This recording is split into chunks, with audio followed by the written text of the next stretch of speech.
غش کھا گئے کلیم مگر ہنس پڑے حبیب، غش کھا گئے کلیم مگر ہنس پڑے حبیب، نظریں بدل گئی تو نظارہ بدل گیا۔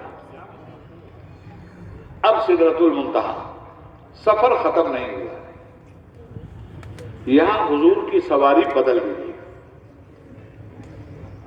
آگے کا سفر بھی ہونا ہے۔ اب یہ مکان ختم ہو گیا، یہ اسپیس ختم، نہ زمین ہے نہ آسمان ہے سدرۃ المنتہا کے آگے۔ اللہ جانے کیا ہے، اس کا رسول جانے کیا ہے، اس لیے کہ اس کے آگے اللہ لے گیا تھا اور رسول گئے، وہی بہتر جانتے ہیں کہ کیا ہے اس کے آگے۔ لفظ کیا ہے بھی کہنا مناسب نہیں ہے، پوچھتے ہو عرش پر یوں گئے مصطفیٰ کی یوں، ارے کیف کے جہاں پر جلے کوئی بتائے کیا کی یوں۔ اب حضرت جبریل نے ایک دوسری سواری پیش کی، براق ہٹا دیا، دوسری سواری آئی۔ اب مکہ سے لا مکہ میں جانا ہے، جہاں نہ زمین ہے نہ آسمان ہے نہ چاند ہے نہ سورج ہے، اللہ ہی جانے کیا ہے، اللہ کا حبیب جو گیا تھا وہ جانے کیا۔ اب ایک نئی سواری ہے، اس نئی سواری کا نام رف رف، پلٹ کے پڑھو تو فر فر۔ کبھی کبھی پلٹ کے چیزوں کی حیثیت کا پتہ چل جاتا ہے۔ رے واو سین روس، اسی کو پلٹ دو سین واو رے سور،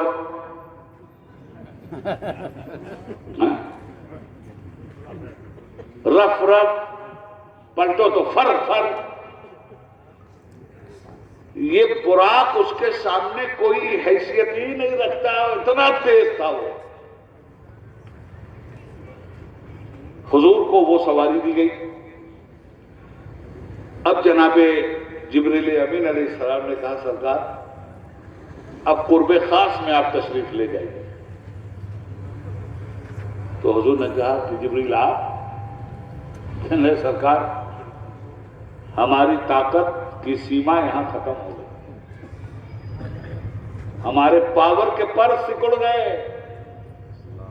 600 پر کے مالک ہیں جبریل امین علیہ السلام، آسمان اور زمین کے بیچ میں نور کی کرسی پہ جب وہ بیٹھتے ہیں صرف 2 پر پھیلاتے ہیں تو ساری کائنات کو ڈھانپ لیتے ہیں۔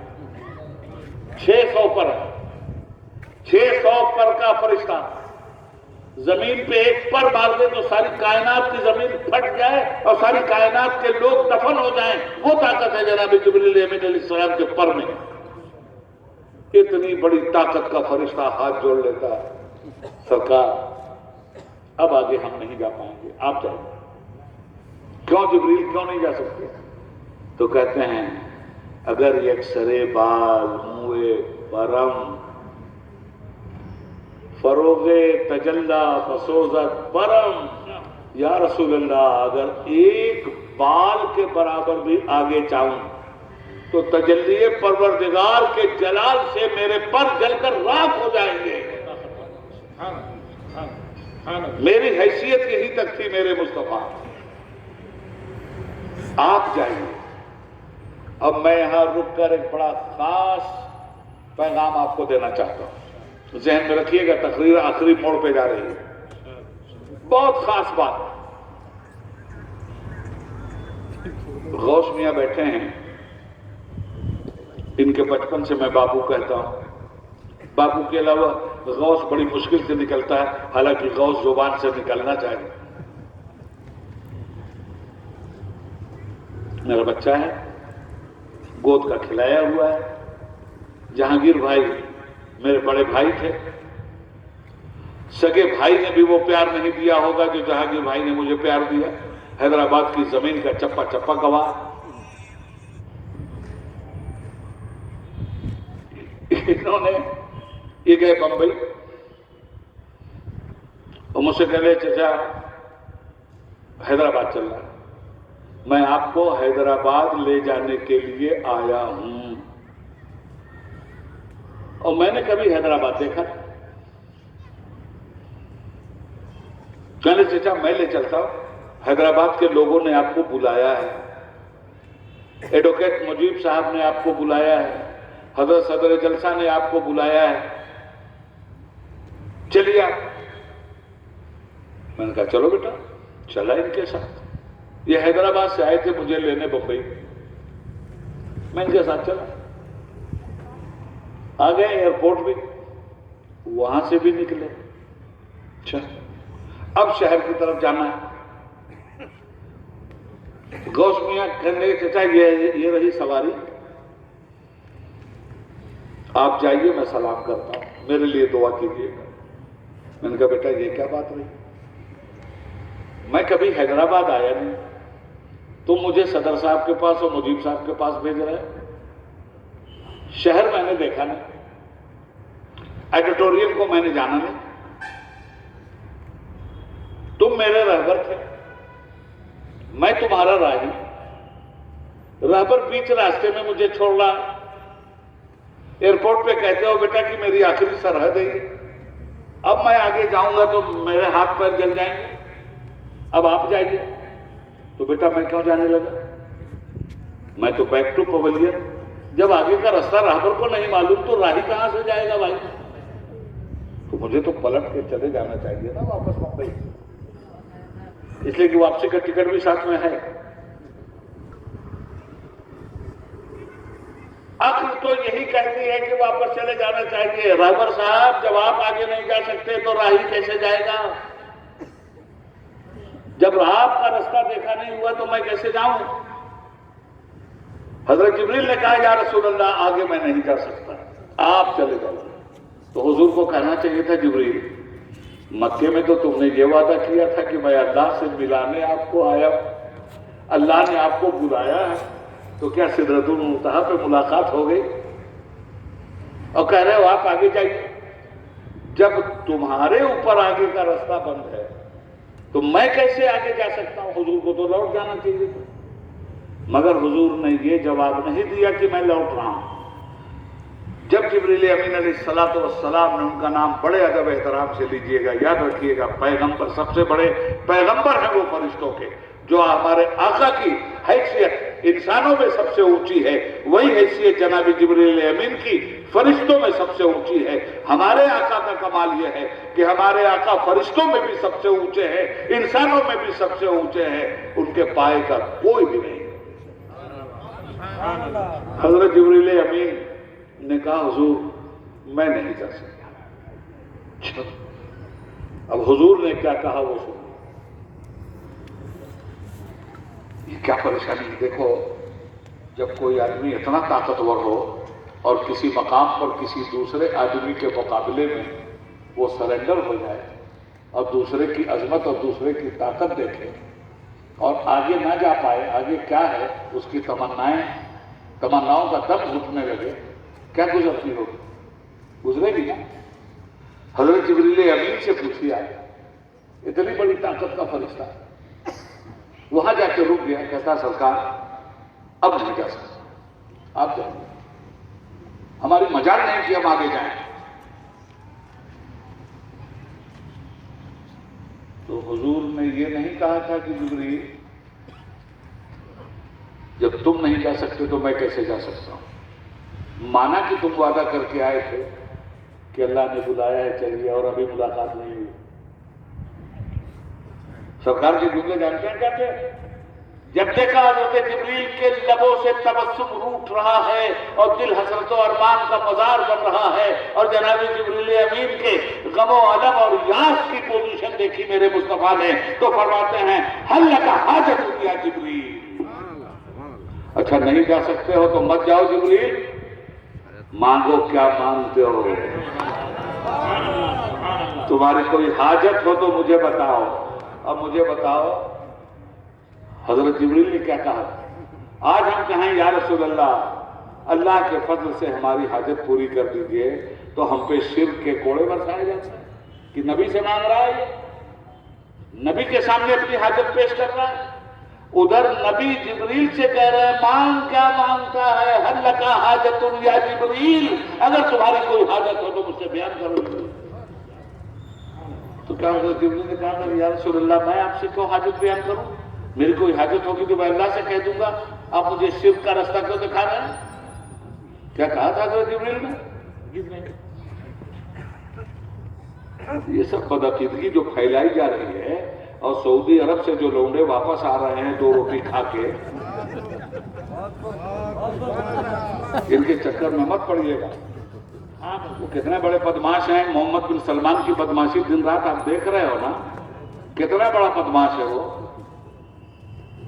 کعبے کی کمائی سے جو روٹی کھا رہے ہیں، اب پاکستان کو، دنیا کو جو تیل سپلائی کر رہے ہیں اس کا سود لے رہے ہیں، ان حرام خوروں سے دین پھیلے گا یا دین پھیلا ہے؟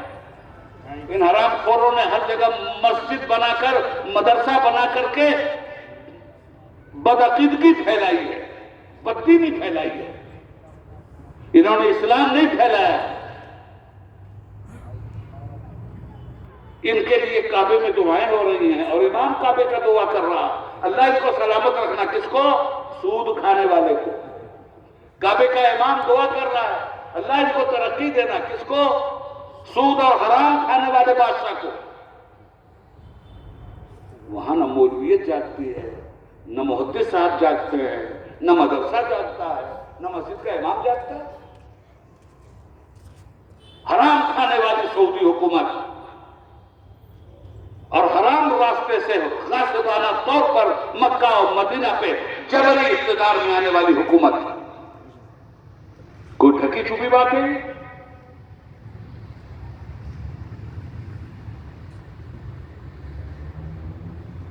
معلوم نہیں کتنے علماء کو دفن کر دیا۔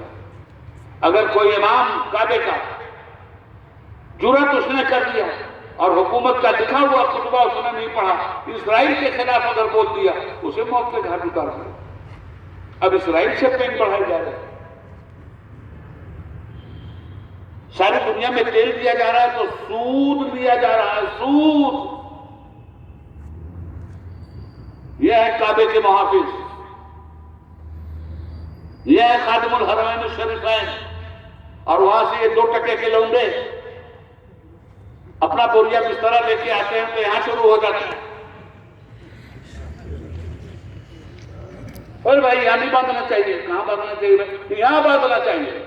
ہمارے یہاں تھے ایک حاجی صاحب، حاجی عمراؤ تھے، لکھلوڑا پڑ پتھر، مگر تھے بہت مزیدار آدمی، مدثر جاگ کے سن لو بات۔ وہ گئے ایک مسجد میں، کہنے لگے بابو ہم گئے ایک مسجد میں، یعنی مسجد بھی بولنا نہیں جانتا تھا غریب، وہاں کی زبان میں، یو پی کی، ہم گئے ایک مسجد میں، یعنی مسجد میں، تو دیکھا بابو